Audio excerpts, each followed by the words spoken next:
नमस्कार विदर्भावासियांनो, आपल्या आवडत्या विदर्भ मान्सून या यूट्यूब चॅनलमध्ये पुन्हा एकदा आपले खूप खूप स्वागत आहे। आज मंगळवार दिनांक 5 ऑगस्ट। मी प्रदीप राऊत, हवामान अभ्यासक। तर आज आपण बघणार आहोत की पुढील काही दिवस म्हणजे किमान 15 दिवस विदर्भातील नेमकं वातावरण कसं राहणार आहे।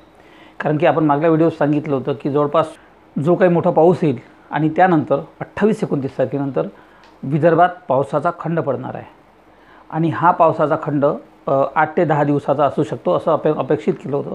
त्यामुळे 28 तारखेपासून जो काही खंड सुरू झाला 28-29च्या दरम्यान, तर जवळपास हा खंड 6-7 तारखेपर्यंत किंवा 8 तारखेपर्यंत राहू शकतो। म्हणजे एकंदरीत 10 दिवसाचा हा खंड समाप्त होईल। त्यानंतर 8 तारखेपासून म्हणजे 7 तारखेच्या रात्रीपासून बहुतेक विदर्भात पावसाला सुरुवात होणार आहे।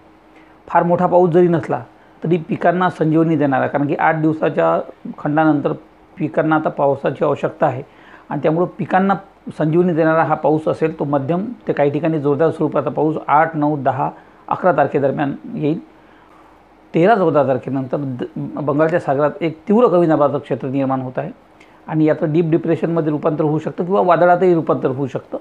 अर्थात ते कसं होईल ते पुढे समजेलच, परंतु त्यामुळं या सर्व परिस्थितीमुळं 14-15 तारखेनंतर म्हणजे 15 तारखेनंतर विदर्भात मोठा पाऊस होणार आहे आणि तो मुसळधार स्वरूपाचा राहील, अतिमुसळधार स्वरूपाचा राहील आणि 15 ते जवळपास 20-21 तारखेपर्यंत म्हणजे किमान आठवडाभर मोठ्या प्रमाणात पाऊस विदर्भाच्या अनेक भागात कोसळणार आहे। परंतु आता पुढचा आठवडाभर विदर्भातलं नेमकं पावसाचं वातावरण कसं राहील हे आता आपण थोडक्यात बघू। तर त्यासाठी सर्वप्रथम आपण IMDने प्रसिद्ध केलेली ही सॅटेलाईट जर इमेज बघितली आजची, तर आपल्या लक्षात येईल की इकडे अरबी समुद्राच्या भागात, इकडे तामिळनाडू आणि कर्नाटकच्या भागात एक सायक्लोनिक सर्क्युलेशन आपण ज्याला म्हणून करू असं एक या भागात तयार झालं। त्यामुळे पुढचे काही दिवस या भागात तर पाऊस येणारच आहे। सोबतच ही काही एक ट्रफ रेषा जे तयार झाली आहे, या ट्रफ रेषेमुळे या भागातील जे काही पावसाचं वातावरण आहे, तर हे आपलं इकडे महाराष्ट्राच्या विशेषतः पश्चिम महाराष्ट्र असेल, इकडे उत्तर महाराष्ट्र, सोबतच विदर्भाच्या काही भागात येणार आहे। सोबतच बंगालच्या सागरातील जे बाष्पाचा पुरवठा या भागातून होईल, तर या भागातूनही काही पावसाचं प्रमाण येऊ शकते आणि म्हणजे म्हणून पुढच्या 8 तारखेपासून जवळपास 7 तारखेपासून विदर्भात हलक्या मध्यम ते काही ठिकाणी होऊ शकते। तर सध्या मान्सूनची ट्रफ रेषा जर बघितली आपण, तर इकडे आपण बघतो की हिमालयाच्या पायथ्याशी इकडे उत्तरेकडे ही मान्सूनची ट्रफ रेषा आहे। त्यामुळं सर्वात अधिक मान्सूनचा प्रभाव या भागात आहे। म्हणजे त्यामध्ये इकडे हिमाचल प्रदेश असेल, उत्तराखंड असेल, इकडे दिल्ली वगैरे या संपूर्ण भागात आणि उत्तर प्रदेश बिहारच्या या भागात पावसाचा धुमाकूळ सुरू आहे।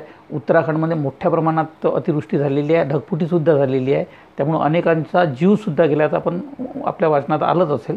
त्यामुळं 15 जवळपास 13-14 तारखेनंतर बंगालच्या सागरात इथे एक तीव्र कमी दाबाचं क्षेत्र निर्माण होणार आहे आणि हे तीव्र कमी दाबाचं क्षेत्र जेव्हा निर्माण होईल आणि ते इकडे आंध्र प्रदेश, ओरिसा मार्गे इकडे मध्य प्रदेशाच्या भागावर येण्याची शक्यता आहे 15 तारखेपासून आणि यामुळेच विदर्भाच्या भागात 15 तारखेच्या पुढे मोठे पाऊस होणार आहे। 13 तारखेच्या पुढे बंगालच्या सागरात हे एक तीव्र कमी दाबाचं क्षेत्र निर्माण होत आहे आणि या तीव्र कमी दाबाची तीव्रता फार जास्त राहू शकते आणि आता डीप डिप्रेशनमध्ये रूपांतर होऊ शकते। शक्य झाल्यास याचं चक्रीवादळसुद्धा होऊ शकते, पण हे पुढच्या प्रवासावर याच्या भवितव्य अवलंबून राहील। यामुळे 13-14 तारखेनंतर म्हणजे जवळपास 15 तारखेच्या पुढे विदर्भाच्या अनेक भागात जोरदार वादळी पाऊस होणार आहे। विजांसह, वादळी वाऱ्यांसह आणि मोठा पाऊस, जवळपास मुसळधार पाऊस हा 15 तारखेपासून तर जवळपास 19-20 तारखेपर्यंत विदर्भाच्या अनेक जिल्ह्यांमध्ये म्हणजे जवळपास संपूर्ण जिल्ह्यामध्ये कोसळण्याची शक्यता आहे। त्यासाठी सर्वप्रथम आपण ECMW हे जे मॉडेल आहे हे जर बघितलं तर आपल्या लक्षात येईल की पुढचे 2 दिवस विदर्भात पावसाची फार काही परिस्थिती राहणार नाही। मात्र आज पाऊस कुठे नाही आहे, परंतु उद्या म्हणजे 6 तारखेला हा जो भाग आहे म्हणजे गडचिरोली, चंद्रपूर वगैरे इकडे यवतमाळचा काही भाग, तर या दक्षिणेकडच्या भागात थोडाफार पाऊस वादळी वाऱ्यांसह होऊ शकतो अशी शक्यता आहे। तर 7 तारखेला आपण बघतो की 7 तारखेला पूर्व विदर्भाच्या अनेक भागात मध्यम ते हलक्या स्वरूपाचा पाऊस होऊ शकतो। त्यामध्ये गडचिरोलीमध्ये पावसाचं प्रमाण जास्त राहील। तर गडचिरोली गोंदियाचा जो भाग आहे त्यामध्ये गडचिरोली, गोंदिया, नागपूर, वर्धा, यवतमाळ, चंद्रपूर या भागात पावसाला सुरुवात होऊ शकते जवळपास 6 तारखेच्या सायंकाळनंतर म्हणजे 7 तारखेच्या सायंकाळनंतर आणि 7 तारखेला या भागात पूर्व विदर्भात मध्यम ते जोरदार स्वरूपाचा पाऊस होऊ शकते। 8 तारखेला नेमकी काय परिस्थिती तेही बघू। तर 8 तारखेला हा पाऊस वाढून संपूर्ण विदर्भाच्या अनेक भागात हलक्या मध्यम स्वरूपात तर काही ठिकाणी जोरदार स्वरूपात हा पाऊस होऊ शकतो। विशेषतः इकडे नागपूर, गडचिरोली, भंडारा, गोंदिया, वर्धा, यवतमाळ सोबतच अकोला, अमरावती याही भागात 8 तारखेला पाऊस होऊ शकतो। व इकडे वाशिम वगैरे भागात, यवतमाळ जिल्ह्याच्या अनेक भागात मध्यम ते जोरदार स्वरूपाचा पाऊस हा 8 तारखेला होऊ शकतो। म्हणजे पश्चिम विदर्भात खऱ्या अर्थानं 8 तारखेनंतर पावसाची सुरुवात होईल। तर पूर्व विदर्भात म्हणजे नागपूर, भंडारा, गोंदिया, चंद्रपूर वगैरे हा जो भाग आहे तर या भागात उद्या सायंकाळनंतर हळूहळू पावसाची सुरुवात होईल। 8 तारखेच्या पुढे हा पश्चिम विदर्भात सरकेल आणि त्यानंतर बुलढाण्यापर्यंत 8, 9, 10 तारखेला म्हणजे जवळपास हा संपूर्ण विदर्भात पादाक्रांत करत अशी दिसते। 10 तारखेला आपण बघतो की 10 तारखेला जवळपास संपूर्ण विदर्भाच्या भागात हलक्या मध्यम स्वरूपाचा हा पाऊस होऊ शकतो।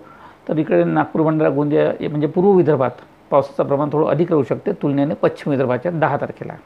11-12 तारखेला मात्र पावसात थोडं प्रमाण कमी होऊ शकते विदर्भाचं। काही मॉडेलनी 11-12 तारखेलाही पाऊस होणार आहे असं दाखवलं, विशेषतः स्कायमेट वगैरे म्हणे।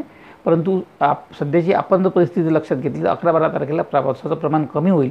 परंतु 13 तारखेला आपण जे सांगितलं की एक तीव्र कमी दाब बंगालच्या सागरात निर्माण होत आहे, 14 तारखेपासून हा तीव्र कमी दाब विदर्भाच्या भागात येऊ शकतो मध्य प्रदेश मार्गे। 14 तारखेपासून विदर्भातील गडचिरोली, चंद्रपूर, यवतमाळ हा जो भाग आहे, भंडाऱ्याचा काही भाग, या भागामध्ये जोरदार ते मुसळधार पाऊस होऊ शकतो आणि उर्वरित भागातही विदर्भाच्या मध्यम ते हलक्या स्वरूपाचा तर काही ठिकाणी जोरदार स्वरूपाचा पाऊस होऊ शकतो। म्हणजे 14 तारखेनंतरच याची सुरुवात होईल आणि 15 तारखेपासून आपण बघतो की 15 तारखेला संपूर्ण विदर्भामध्ये जोरदार ते मुसळधार स्वरूपाचा पाऊस होऊ शकतो।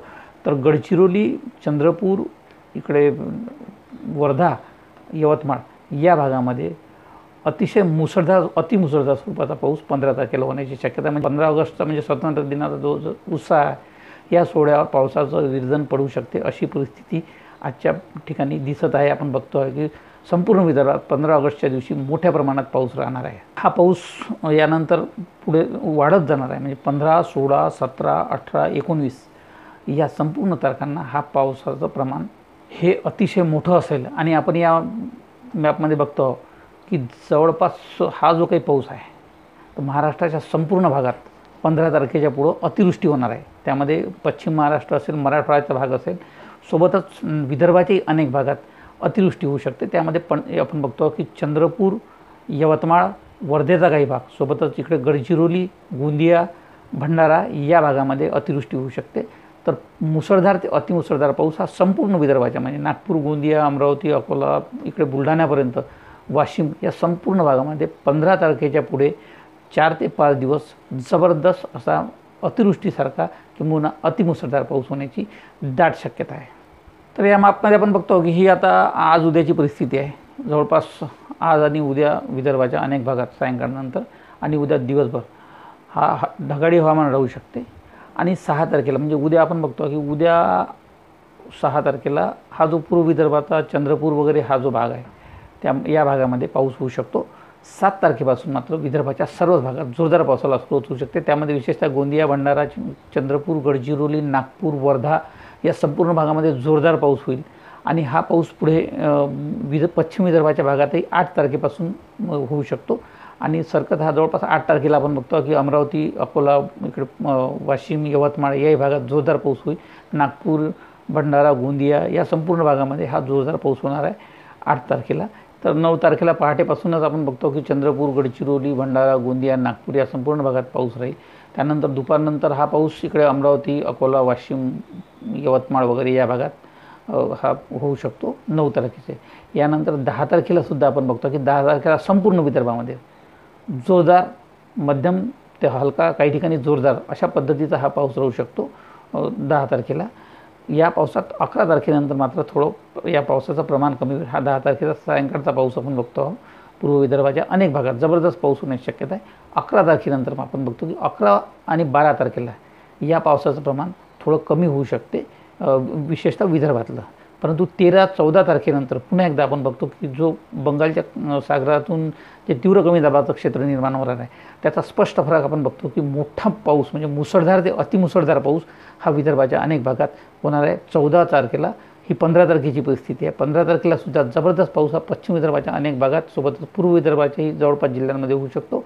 त्यानंतर हा पाऊस आणखी पुढे वाढत जाणार आहे आणि 16 तारखेनंतर 16 तारखेच्या पुढे या पावसाचं प्रमाण हे अतिमुसळधार पावसामध्ये होऊ शकते आणि मोठा पाऊस संपूर्ण विदर्भाच्या भागात 19 तारखेपर्यंत अखंडपणे पडू शकतो. म्हणजे एक झडी टाईप पाऊस आपण ज्याला म्हणू, तर असा पाऊस हा 15 तारखेच्या पुढे 19-20 तारखेपर्यंत विदर्भात राहू शकतो अशी शक्यता आहे. तर या पावसासंदर्भात राज्याच्या हवामान विभागानं काय भाकीत केलं ते आपण बघू. राज्याच्या हवामान विभागाच्या भाकितानुसार आपण बघतो की आज 5 तारखेला इकडे गोंदिया, भंडारा सोबतच चंद्रपूर, गडचिरोली आणि यवतमाळ या भागामध्ये विजांसह हलक्या मध्यम स्वरूपाचा पाऊस होईल असं राज्याच्या हवामान विभागाचं म्हणणं आहे. तर उद्या भंडारा, गोंदिया, गडचिरोली सोबतच अकोला जिल्ह्याच्या काही भागामध्ये वादळी वाऱ्यांसह व विजांसह पाऊस होऊ शकतो असं राज्याच्या हवामान विभागाचं म्हणणं आहे.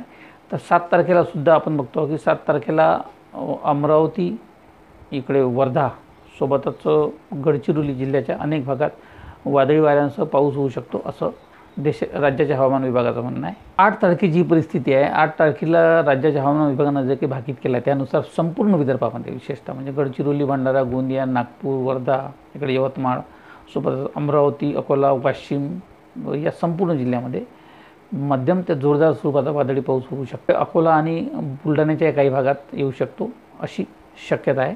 तर 9 तारखेला या पावसाचं प्रमाण थोडं कमी दाखवलं आहे आणि भंडारा, गोंदिया, गडचिरोली, चंद्रपूर या भागात हा पाऊस होईल असं राज्याच्या हवामान विभागाचं म्हणणं असलं तरी विदर्भ मान्सूनच्या जे काही भाकीत आहे त्यानुसार 8 आणि 9 तारखेला संपूर्ण विदर्भाच्या जवळपास भागामध्ये हा पाऊस होईल अशी शक्यता आहे. तर अशा पद्धतीने जवळपास पुढचे 3 ते 4 दिवस म्हणजे जवळपास 7 तारखेपासून 7, 8, 9, 10, 11 या तारखेला विदर्भाच्या अनेक जिल्ह्यांमध्ये हलक्या मध्यम ते काही ठिकाणी जोरदार स्वरूपाचा पाऊस होऊ शकतो. त्यानंतर बंगालच्या सागरात जे काही 12-13 तारखेनंतर म्हणजे 14 तारखेच्या आसपास जे काही एक वादळी परिस्थिती निर्माण होणार आहे, 15 तारखेपासून म्हणजे 14-15 तारखेनंतर जवळपास 19-20 तारखेपर्यंत विदर्भात, संपूर्ण विदर्भात मोठा वादळी पाऊस होणार आहे आणि तो मोठ्या प्रमाणात मुसळधार तर काही जिल्ह्यांमध्ये अतिमुसळधार स्वरूपाचा राहू शकतो. तर हे गणित लक्षात घेऊन पावसाचं शेतकरी असेल, सर्वसामान्य नागरिक असेल, सरकारी आपले चाकरमाने असतील यांनी आपल्या कामाचं नियोजन करणं गरजेचं आहे. कारण की मोठा पाऊस पुढच्या काळात विदर्भाच्या अनेक भागामध्ये होणार आहे आणि त्यामुळं पावसाचा जो काही खंड पडला होता तर त्यासाठी निश्चितपणे पुढच्या 1-2 दिवसातच पाऊस येणार आहे. त्यामुळे पिकांना धोका होणार नाही.